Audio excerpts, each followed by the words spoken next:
नमस्कार दोस्तों, छोटी रेवाल रेस स्टार्ट हो चुकी है और आप वीडियो एंड तक ज़रूर देखें और कैसे घोड़े चले और कैसे एंजॉय रही और कितना ये बहुत अच्छा जो आयोजन रहा।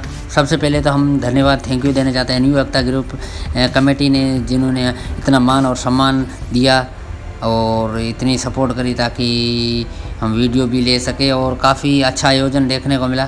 अब धीरे धीरे जो साउथ गुजरात की जो रेवाल रेसें होती हैं बहुत अच्छा आयोजन होता देखा रहा है और उससे भी बेहतर होता जा रहा है। जिस तरह का जो इनका सिस्टम है और आयोजन की व्यवस्था है और इतने घोड़ों के साथ जो मैनेजमेंट करना बहुत अच्छी लगी। और देखिए पूरा एंड तक कैसे घोड़े चल रहे हैं, सब आपकी स्क्रीन पर दिख रहे हैं और सभी वीडियो हमारे बारहवें हॉर्स यूट्यूब चैनल के द्वारा ही आप तक देखने को मिलेंगे। आप घर बैठे भी देख सकते हो हमारे चैनल पे। और आपको कैसा लगा इस वीडियो में तो आप अपने कमेंट में ज़रूर राय दें। थैंक यू गाइस, धन्यवाद।